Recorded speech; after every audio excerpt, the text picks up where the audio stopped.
Welcome to Next in Tech, an S&P Global Market Intelligence podcast where the world of emerging tech lives. I'm your host, Eric Hanselman, Chief Analyst for Industry and Company Data at S&P Global Market Intelligence. And today, we're going to be discussing the National Retail Federation's conference, hot on the heels of this last tech conference, the CES. It'll be interesting to see where the parallels are, similarities. I suspect we may be talking a little bit about AI, all sorts of things happening. But with me to discuss it are three of the team that were out there at the event: Jordan McKee, Rich Karpinski, and Sheryl Kingstone. Oh, welcome back to the podcast, all of you. Thanks for having us, Eric. Thank you. Thank you, Eric. Welcome. These are always fun.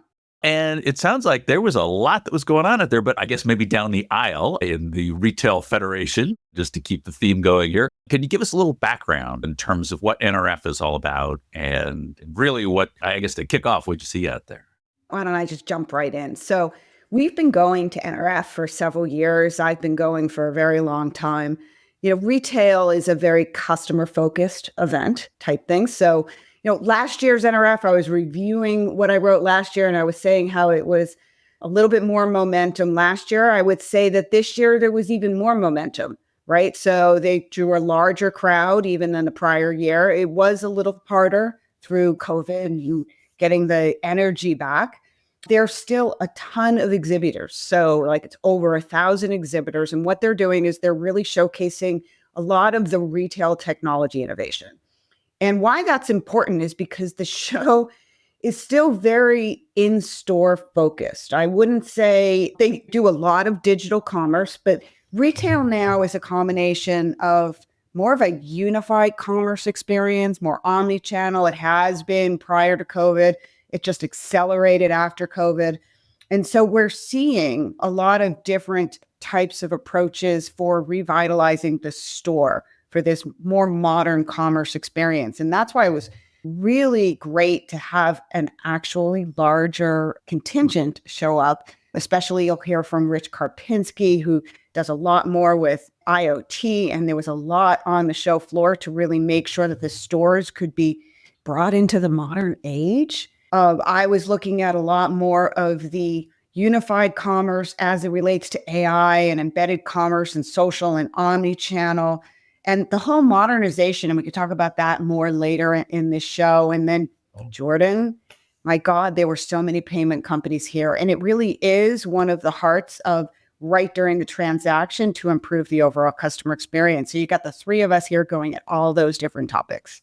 There's been this discussion about various stresses and strains for retail.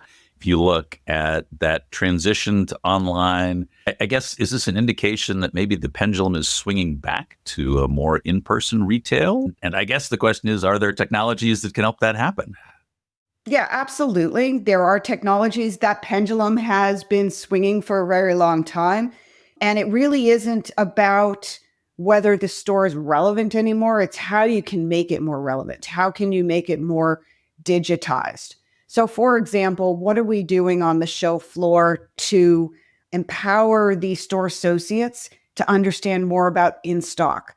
How are we empowering the customers to do more self-service while they're shopping in the store to get information, to understand where and eliminate a lot of these friction points that you might not have in a digital environment, right? So this is where we need to meet the different consumers on where they are. And one of those actually is how we're dealing with the checkout. And I'd love to hear from Jordan on what he saw really when we talk about that checkout experience, because it really is that point of purchase.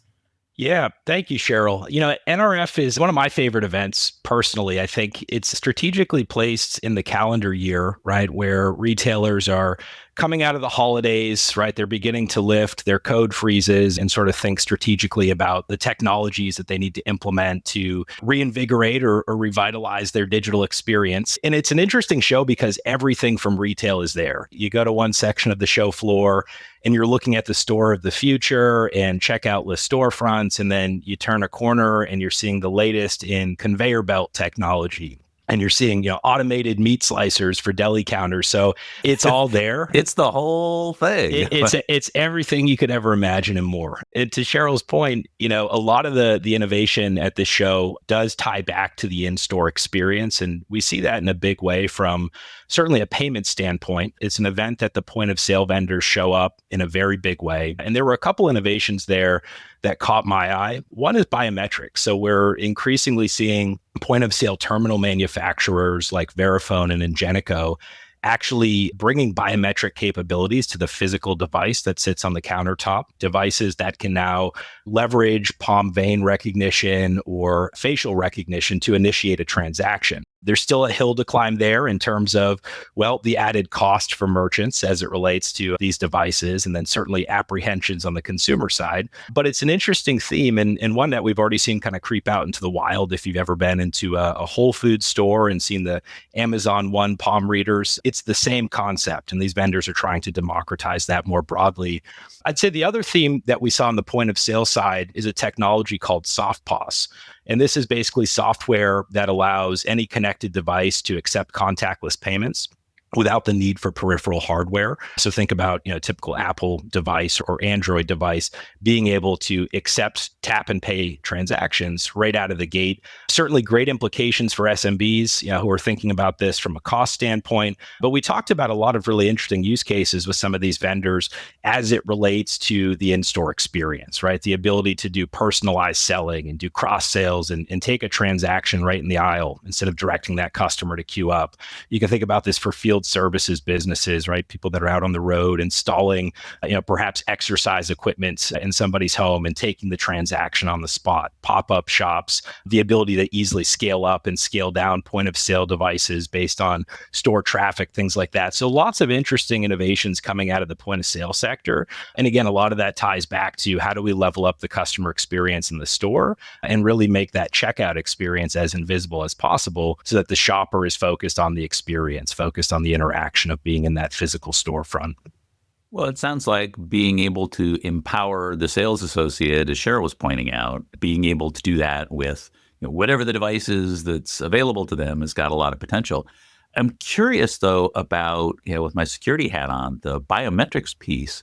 You touched on some of the potential customer reticence there. Do you get a feel that people are getting a little more accepting now that we've got facial recognition on mobile devices? Do you get a feel that people are less concerned about some of the longer term implications of the biometrics thing? I think we're heading in the right direction, though it's still early days. Yeah, as you alluded to, right, things like Apple Pay help to familiarize us with enabling a transaction through biometrics, whether you're using your thumbprint or facial recognition.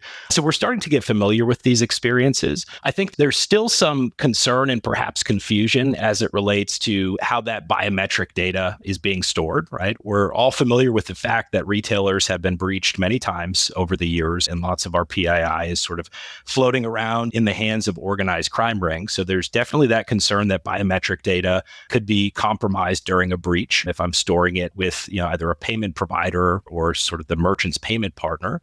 Yeah, I would say the other challenge is sort of more from an in-store kind of checkout flow standpoint. The overall enrollment process still has to be done at the point of sale with these devices. And if I'm in a store and I have 10 people queued up behind me, do I really want to be that person that's holding everybody up as I'm sort of putting my palm on the reader and going through this enrollment flow and linking my payment credential? That might still be a little bit clunky. So I think from a user experience standpoint, there's also some hurdles to overcome. But nevertheless, it is starting to work its way out into the wild. And it could be some interesting plays in terms of how do we leverage other partners in the ecosystem, maybe somebody like a Clear, to sort of tap into that biometric database and sort of get this down to the point of sale level. Starts to get into some of the who is your identity provider questions when we start moving through that. Interesting in terms of where that's going. Also, it sounds like the point of sale terminal world is really expanding a bit. And it's not some of the industry stalwarts there. You've got other entrants in that market as well. That's right. A real trend that we've seen play out over the past several years are payment processors themselves actually launching their own proprietary point of sale hardware. The most recent example of this came from NRF, where JP Morgan launched 2 devices, actually both of those biometric enabled. But we've seen that trend play out with a number of providers. Square is a great example of that. Stripe, Adyen, they've all made inroads into point of sale hardware. They certainly don't want to be hardware businesses, but they like the fact that they can control these devices, customize them to a greater degree, and then really, sort of embed them in their omni-channel strategies, which I think is intriguing from a number of different respects, right? It allows them to serve up new use cases faster than they might be able to if they were partnering with a hardware incumbent in this sector. It allows them to, launch devices that are more dynamic and perhaps offer greater customization for the retailer in terms of serving up use cases like, hey, offer the ability to do a donation at checkout or pay with points. So, interesting times for some of these incumbents in the point of sale hardware world as they're trying to figure out what their roadmap looks like as more players are starting to encroach on their turf there. Interesting. I mean, again, the extent to which you can manage, control, and brand some of those interactions, the tighter the connection potentially with the consumer. But thinking about devices, Rich, curious, Sheryl was mentioning there was a lot of IoT content there. What did you see at NRF? Yeah, I'd be happy to talk about both IoT and some infrastructure, really critical infrastructure things we saw there. This was my first NRF. So it was very pleasant surprise, at least on my side, to see almost all of our clients on the IT side and also on the operations, back office, OT side there with massive presence. And it makes sense because of all of the momentum and interest that Sheryl and Jordan described in the customer facing world, right?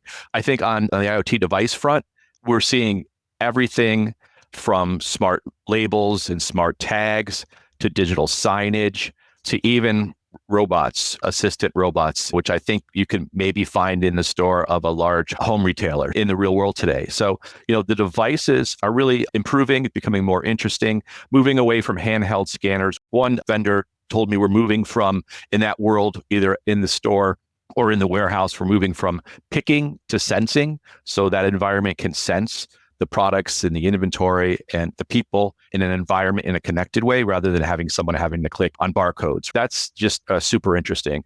And then the infrastructure required to support, especially all the AI, right? So I think Sheryl mentioned AI. That was the key sort of thread and also the driver or the thing that's pulling, I think, this whole sector forward. It's not just the very interesting and compelling use cases that you see from the customer experience side. It's all the infrastructure required, whether it's compute infrastructure and all of that, or if it's connectivity. So we spoke to Verizon, private wireless, fixed wireless access, 5G. All of this is necessary. And I'll just sort of end with this anecdote where Sheryl and I were talking to a very large business application vendor. I won't mention them by name, but not hard to determine. And they led us through the booth showing really great use cases, really great AI capabilities, right? Off to the side, I was able to talk to them, and even very large retailers have significant challenges with infrastructure to support those kinds of AI use cases. They need to upgrade applications that have been running, business applications for decades, right? Driving the core of their business, ERP and other business applications. They need new infrastructure underneath that, whether it's compute or storage or database. And then they need to develop new AI operations, so AI ops skills, right? From managing all of the models and algorithms that are going to enable personalization to the infrastructure underlying all of these models and AI capabilities to move from the cloud to the data center and out to the store edge. So a lot of activity and opportunity there for sort of those back office baseline technology projects. Yeah, so I'm going to jump in there. I want to build on what Rich was saying. So AI, as Rich had said, as we said earlier, it is the theme, right? But I want to make sure that people understand exactly what Rich just pointed out about that infrastructure, because the infrastructure is absolutely critical, not just the shiny coin at the front end, because it's beautiful if you can really get it to work, but it takes a lot more than just agentic AI. I'm going to go buy that, right? And if you look at the friction points that a lot of this can solve, if you get the end-to-end through the application, right? So we have quantified some of these numbers. And so just taking a look at the infrastructure side, if you don't have that in play, you're going to potentially have a revenue lost opportunity of $48 billion from poor performance of a website or an app. That's absolutely critical. So as everyone's trying to put a lot of this predictive and generative and agentic AI in place, let's also take a look at what you're doing accurately to make it done. But when you can do it, so when this large business application, and I saw it throughout the entire show floor, when you're starting to use a lot of the data that's available, it really can improve. So it really becomes, move beyond your traditional AI into making sure you're doing these use cases that can help scale the personalization across that shopping journey.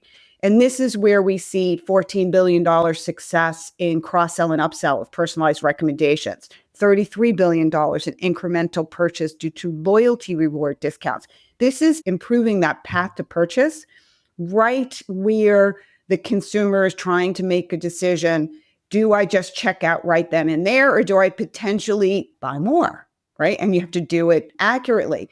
Getting back to a lot of Jordan's coverage and the fintech coverage, there is potentially $43 billion available to understand when is the right way to offer up buy now and pay later. And we have a lot of research there. But if you don't do it right, you're going to lose potentially $31 billion in abandoning the shopping cart or walking out of the store or not having the right information for customer service and support to make that purchase. Or you don't have the right payment technology. All of these are friction points that we've quantified, and we'll be coming out with the research that we're about to publish for NRF. I mean, historically, we've talked about omni-channel. You've made the point that the seamless integration of technology is really the core to all of this. Are we actually getting to that next level now? Because it sounds like what you're talking about is... Hopefully, if they solve what Rich is discussing around the infrastructure part. Fingers crossed.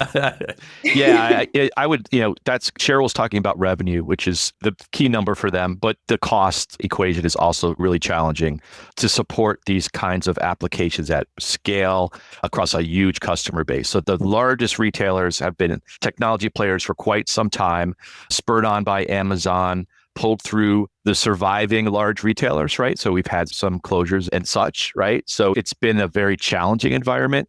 And so at the big retailer, big box, CPG, big names, this is a cost challenge, right? You have to upgrade applications and infrastructure, as I mentioned. There are bets that are going to be made that will separate wins and losers, just the same as in the e-commerce space, right? Previously. And it's very tight environment in retail, and that flows especially over to the IT side. And a lot of IT backend that has to be in place. And you're talking about some of the AI aspects. In Jordan, we're seeing AI integration within payments as well. There's a lot that sounded like there was going on at NRF with sort of integration. Yeah, quite a bit, Eric. And just kind of going back to the earlier point, this is the key reason why payments vendors show up in force at NRF, right? All of these innovations that we're talking about, moving towards a better, more unified customer experience, it all requires payment technology to bring to life, right? You can throw as much money as you want up the funnel, but if you don't get that payments piece right, all of those investments were ultimately squandered because you weren't able to close the sale. And so from a payment standpoint, you're exactly right. We're seeing this theme of AI-driven payment optimizations really come to the fore. We know all of these large payment providers, companies like Stripe and Adyen that are doing more than $1 trillion in volume per year, have a tremendous amount of insight into the transaction at scale, and then can use that data to really optimize the transaction flow. So they can do things, as Sheryl was alluding to earlier, like dynamic payment method presentment, based on this, customer's, sort of persona and what I know about them. What are the top 3 payment methods I should present to them to increase the propensity for them to convert as that transaction is going through, right? Using AI to determine which acquiring bank should I route this transaction to that's either going to give me the lowest cost of acceptance or the highest propensity for an authorization or some combination thereof. And then even after the transaction, right, if you think about a subscription merchant, and we all know that, subscription transactions can fail for a number of different reasons. It could be due to an expired card. It could be due to insufficient funds, right? Using AI to determine what is the best time to retry that transaction to return the highest propensity of an approval, right? So maybe that means retrying it on a Friday after payday if that transaction was declined for insufficient funds. So all of these different variables that you can leverage to really optimize that transaction flow. There's cost advantages. Certainly there's top line revenue advantages. And at the end of the day, what we're all talking about here, there's major customer experience advantages when it comes to delivering that seamless, slick experience that everybody's after in retail. You mentioned one of the key pieces in all this, which is having the data to build on to be able to improve the results that you get out. It sounds like this potentially is a situation where you get into the battle of a lot of the established players who may have the advantage in just simply dealing with transaction densities that give them more data, allow them to build more accurate models. Be interesting to see how that plays out in that sphere. Yeah, they may, those experienced retailers, but it's going to be locked in systems that they're going to have to pull it out of and do a bunch of work, like I said earlier, to make it AI ready. Also, and Sheryl can talk to this for sure, those newer retailers are going to have closer relations often with their customers. They just know them. They've built profiles around them. There's loyalty clubs and shopping programs, et cetera, which they're able to do in a sort of better and more personalized way. The larger retailers, again, have a lot of capabilities and money to throw at the problem, but it's a big problem, a big challenge for them. Yeah, I think the balance between large and small, same as in e-commerce again, will play out in not the most obvious ways. The winners and losers, again, it's going to be how you use the data just rather than just having access to the data. Sheryl, is that jibe with what you're seeing? Absolutely. If you take a look at what the top 5 barriers are compared to the top 5 initiatives for a lot of these merchants, the number one on both sides is managing customer data, the volume, the variety, the quality, or actually using it for growth to create these intelligent experiences, a great image and graphic. It actually beat out the competition, right? So second barrier is competition from like Amazon, Walmart, new entrants. So they're more concerned about the data than they are the competition. But they are also trying to focus on improved data security, consent, and governance is number 2. And then right after that is optimizing that customer journey across, multiple channels, web, mobile, store, counter. So it's kind of everything we're saying here, pulling it all together. But to Rich's point, again, right in the top 5 is legacy IT systems. And basically them being that potential stumbling block in terms of actually capitalizing this. I mean, you've pointed out on the podcast before and in your research data that if you do it right, these investments can pay off, but you've got to close that gap. You got to be able to get access to the data. Rich, to your point, you've got to make sure that you get the data to where you can actually put it to work and have the technology to leverage it. You have to have all these piece parts together to really fulfill that promise. Not a simple transition. And I guess it's one of those things that is this something where you've got some of these upstarts that are going to get a leg up, and can the traditional retailers catch up? Sounds like there was a lot of technology at NRF that may help them get there. They've just got to be able to figure out how to put it to work. Yeah, I'll give you an example there. So it was in a booth and there was a in-store, very large mirror, digital sign that played like a magic mirror, right? So you stood in front of it, you could try on clothes.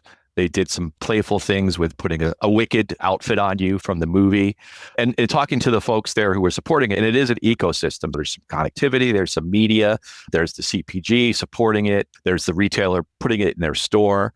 They realized that they were experimenting and they needed to find people to share the cost with, other companies to share the cost with, to experiment. So that's something a large group of vendors can do. Will that be something that hits and stays, or is it off base? We're going to see that played out again and again, what really resonates with customers. And as much as we can anticipate it, sometimes it's surprising.